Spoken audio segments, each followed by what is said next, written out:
The China and Africa podcast is brought to you in partnership with the Africa-China Reporting Project at Wits University in Johannesburg. The ACRP promotes balanced, considered reporting on Africa-China relations through innovative training programs held throughout the year. More information at africachinareporting.co.za. Hello and welcome to another edition of the China in Africa podcast, a proud member of the Sinica Network from SupChina. I'm Eric Olander. Today we're going to be talking about the coronavirus crisis in China, but not what we've been talking about for the past few weeks on the health side of it.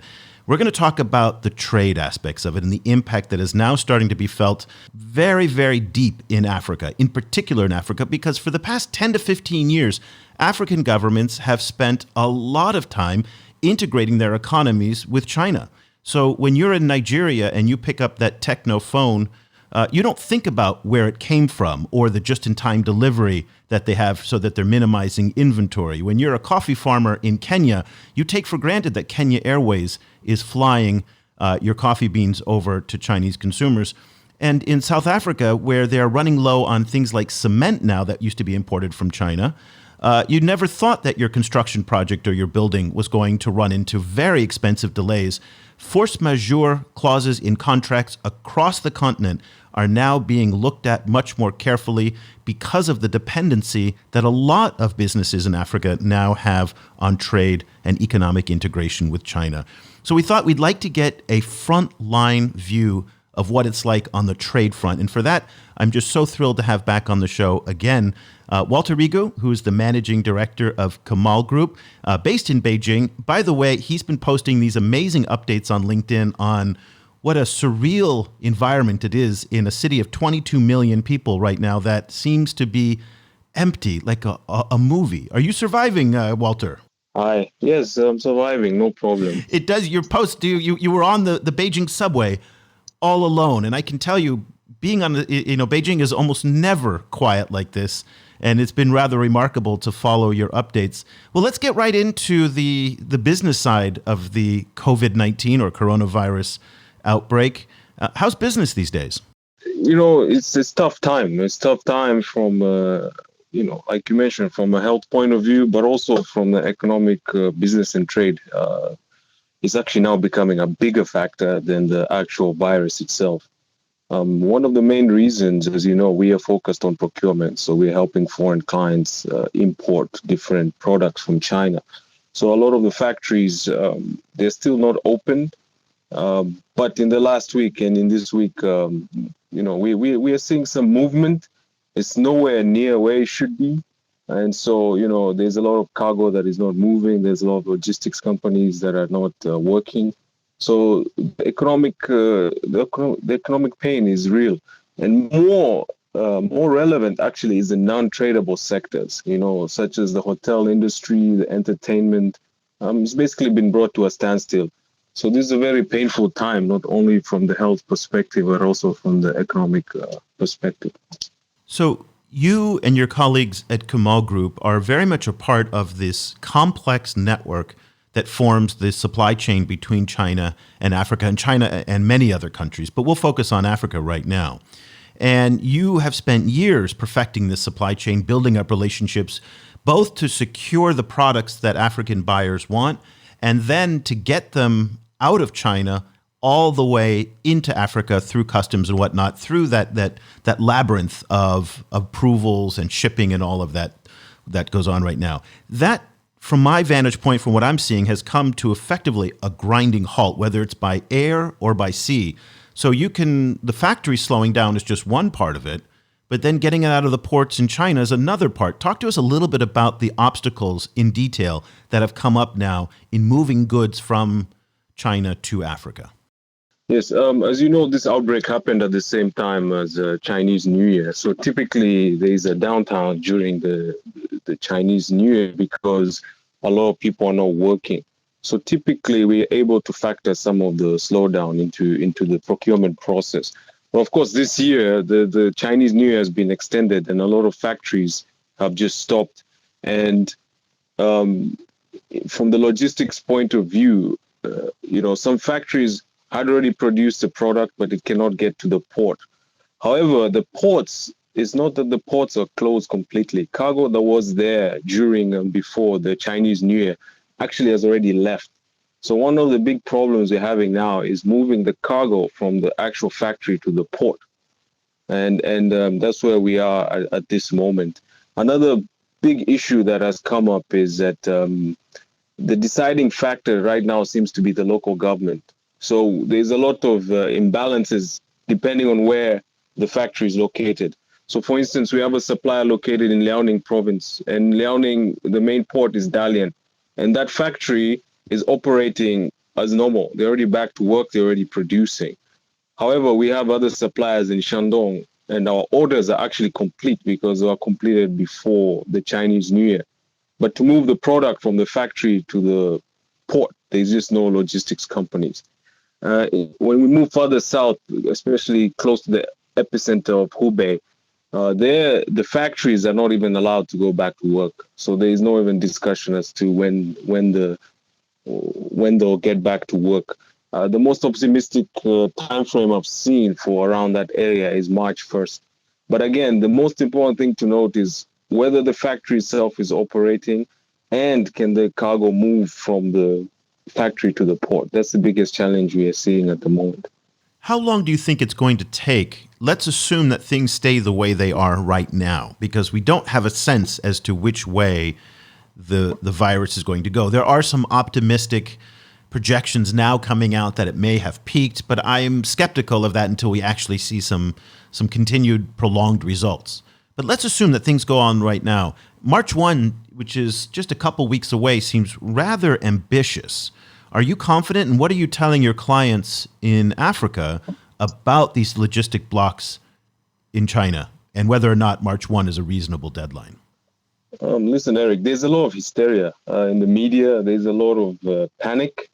But, China is a very big country. It's a very big country. There's a lot of factories. There's a lot of provinces. There's a lot of cities.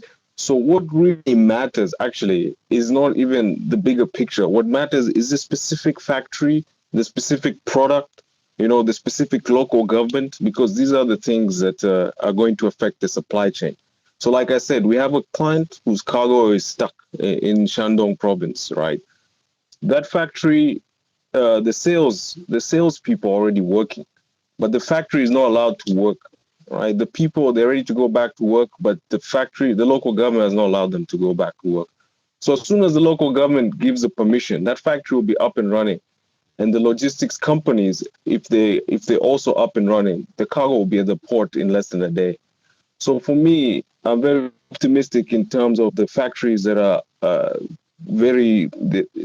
they're quite a distance away from the epicenter. Because at the moment now, the danger is actually an economic problem, not so much a health problem. Because most small medium companies, the cash reserves they're only enough to last 1 to 3 months. So it's not that the problem cannot be solved; the problem has to be solved in a very short time. So actually, I'm quite optimistic in that. From the discussions with most of our suppliers, that by next week, the factories will start working that are away from the epicenter, because the sales teams are already working. Now it's a matter of the factories beginning to operate.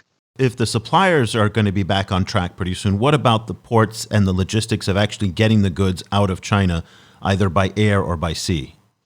Listen, for China, one of the main things I said again is it's a very big country. So, and the most important thing is to look at which port we're talking about. So, for instance, when we're dealing with the northern suppliers, most of the cargo is moving out of Qingdao port and Tianjin port, sometimes Dalian port. These ports are not as affected by the virus as, say, some of the ports down south. The second thing is that the logistics companies have placed the most urgent cargo to be transported is health and medical equipment that can be used in this fight against the virus. So, around Hubei province, most of the logistics is already overwhelmed. So, in fact, if the client's factory is in that area, then, it's hard to say when they'll be able to get back to work, because, that's the epicenter But for most of the factories, especially in the northern part of China, I believe they'll be operational by next week. Support for this podcast comes from the Africa-China Reporting Project at Wits University School of Journalism in Johannesburg. The ACRP provides reporting grants, workshops, and other professional development opportunities for both African and Chinese journalists. Follow the ACRP on Twitter at Wits China Africa or visit africachinareporting.co.za for information about grants and upcoming seminars. So you have clients in South Africa, Kenya, Tanzania, Uganda, Ivory Coast, and other African countries, but also in other parts of the world as well. You, I suspect, are on the phone quite a bit with those clients who are asking you what's going on, how are things going to be kind of resolving themselves. What are you telling them? We've got a lot of concerns. One is for the safety of the company and also ourselves. And the second, of course, is the clients. They want their cargo. However, the industries that we deal with, most of the cargo we are working with is equipment, steel, and industrial chemicals. So 1 to 2 week delay, even maybe 3 week delay, we can get away with it. So the clients, they understand this is almost a force majeure. So from our perspective, this problem, if it's solved by next week, we will have dodged a bullet. But of course, there are other companies and other clients who are dealing with, just-in-time procurement. And if they cannot get their raw materials on time, they're facing struggles. But for us, what I'm telling the clients is that, if the factories resume production next week, then, we'll have dodged the bullet.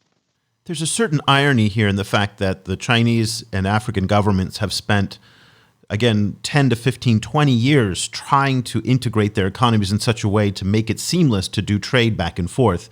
Now, so many African governments have become dependent on Chinese suppliers, many of them provided by people like you, so that now it turns into a liability that there is so much dependence on a single country for these types of supplies and these types of materials. Are you hearing from your clients maybe some nervousness that this might be time to diversify away from China? Or is it that really nobody else provides the type of materials that China can produce at the scale and cost that they do? There's two things. I think the dependence on Africa, on China for the supply chain is also overstated, because if you look at the trade patterns, China's biggest trade partners are actually not in Africa. Most of the Chinese buyers, they're in Europe, North America, and Southeast Asia. Right, so it's not only a matter of Africa being linked to the Chinese economy. It's most of the world is linked to the Chinese economy. There's a lot of talk about diversifying away from China in terms of the supply chain. But again, I've seen a lot of news saying that, some clients want to diversify. But again, what matters is what is the type of product you're actually buying from China. Because, for instance, with the U.S. trade war, if a certain client chooses to diversify to, say, Vietnam or one of the other neighboring countries, sure, you can have your supply in that country, but most of their raw materials probably will still come back from China that they need to integrate their supply to supply the client, right? So this is not just a China-Africa issue. This is a global supply chain issue. Also, the type of product is very important. So, for instance, when we're dealing with heavy equipment, it's very hard to diversify away from some of our suppliers, because not only is the equipment it's very hard to duplicate, but also the cost savings is very significant compared to the Japanese or Western companies who can manufacture similar equipment. So from a bigger point of view, yes, there's a story that people want to diversify, but when you get to the details, you realize that it's not as simple as most people are setting it out to be. Also, there's another factor that people need to consider, is that China itself has been diversifying the economy away from so-called low value add industries. So a lot of the factories in the southern part of China, textiles, shoes and these kind of industries, they're already moving out of China into places like Bangladesh and Vietnam and other countries. So, it's not a contradiction that, these two things are happening at the same time. You talked earlier about the fact that March 1, or in the next few weeks, we might start to see some calm. But in every business, you have to, create a different scenarios for different outcomes. What are you thinking about if this thing goes on for another 2, 3, 4 months, potentially even through the end of the year? The two things we're thinking about. One, like I mentioned, the economy now, the economic problem is becoming a bigger issue than the health problem, which means that, the economy cannot afford to wait 2 to 4 months for people to return to work. That's impossible. I can guarantee you that, because, like I said, most of the factories, especially small, medium-sized companies, they only have enough cash flow to last 1 to 3 months, right? So just from a strictly mathematical, business point of view, it cannot happen. The second thing is that a lot of the factories, the government has issued different directives that, regardless of whether the factory is producing or not, wages needs to still be paid to the employees. So, for instance, one of our suppliers in Shandong province, I was having a discussion with them because they're holding some of our goods. And the irony is that I was more empathetic to them, even though they're holding our goods, because just from their insurance costs and from their wages cost, the monthly cost is over 1 million renminbi. So they have to pay this money regardless of whether they're producing their cargo or not. And, nobody is going to refuse to pay that money because it has been mandated. But in 2, 3 months, that's not sustainable. So they have to start producing their goods and they have to start moving cargo. So it's the economy, like I said, now is becoming a bigger issue than the health issue. But do you get the sense, though, that in Africa, people might be responding differently to it? There was news today coming out of South Africa that postal workers are refusing to handle any packages or letters from China without protective materials. Now, that goes to what you talked about earlier, which is the fear that people have. There's no evidence whatsoever to suggest that coronavirus can be transmitted on a letter or an envelope or a package, but yet people are afraid. So looking at this from the African side and talking to your African clients, what are they saying, or what are you thinking that you're advising them for if this thing goes on for 4 or 5 more months? Yeah, I think that's a good point that you raise on the package. Most of the cargo that we deal with is sent by sea. So by the time it gets to the client, we're talking 30 to 45 days. So clearly there's no risk. And the air cargo that we do send, again, before it gets to the client through customs and all these things, it takes, if it can arrive at the clients in less than a week, then, that's already very good. So from the work I've seen, the scientific, results I've seen, the virus cannot stay outside of a host for more than 24 to 48 hours. So if the cargo is getting to the destination, in less time than that, then maybe there's an issue. But most of the cargo that we handle, the time is much more than that. So I don't see any risk. Ethiopian Airlines right now is the only major carrier. I think Air Algérie is the other one that's running. All the other African carriers have stopped their direct flights. You said that you do ship some cargo via air. How has it affected your business to now not have that avenue to use or to rely exclusively on Ethiopian Airlines? Yes, Ethiopian is still flying. But again, like I said, the issue is not so much the airports or so much the ports. The issue is getting from the factory to the port or getting from the factory to the airport, because a lot of those logistics have been stopped. And especially if cargo has to go, intercity or interprovincial cargo, then, it has come to a standstill. So the Ethiopian issue or flights coming is already a non-factor because there's a bigger problem that we're facing domestically. And just getting the stuff onto the plane. The Ethiopian decision is or still is very, very controversial. What's your thought on whether or not these airlines should have continued flying and whether Ethiopian should be flying? So Kenya Airways stopped, South African Airways stopped, a lot of these carriers stopped. Do you have any opinion on whether or not that was a good move or that was premature? I think the decision for Ethiopian Airlines to continue, they have been very clear why they decided to do it. They say it's a moral issue, and their president said that, they need to stick by China in these tough times.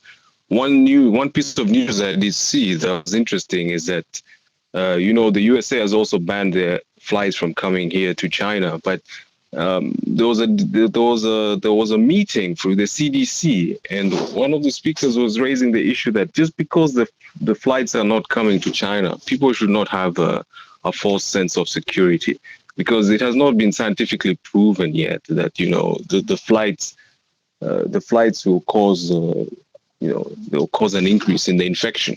So from my point of view, every country makes their own decision, and that's all I can say about that. Well, that's a nice way to end it. Walter, listen, thank you so much. We hope that you and your colleagues will stay safe. People, if you want to follow Walter and his updates, he's got amazing posts up on LinkedIn. I'll put links to some of them in the show notes. And you can see he gives these really detailed, in-depth updates from an insider's point of view. Walter, you're also on Twitter, if I remember correctly. What is your Twitter name that people can follow what you're reading and writing these days? Yes, I'm on Twitter, but I rarely use it. My handle is WRigu, RUIGU. So LinkedIn is the place to find Walter. Walter Rigu, Managing Director of Kamal Group, doing trade between China and the rest of the world, giving us an update from Beijing on the situation and how the coronavirus or COVID-19 crisis is affecting trade and his business. Walter, thank you so much for your time today. Really appreciate it. Yeah, no problem. Thank you, Amanda, for having me.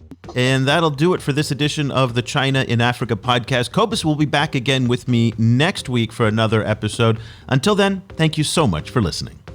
The discussion continues online. Head over to facebook.com/China Africa Project to share your thoughts on today's show. The guys are also on Twitter, where you can find Kobus at Stadinsky or Eric at eOlander. And be sure to sign up for the weekly China in Africa email newsletter by going to www.chinaafricaproject.com.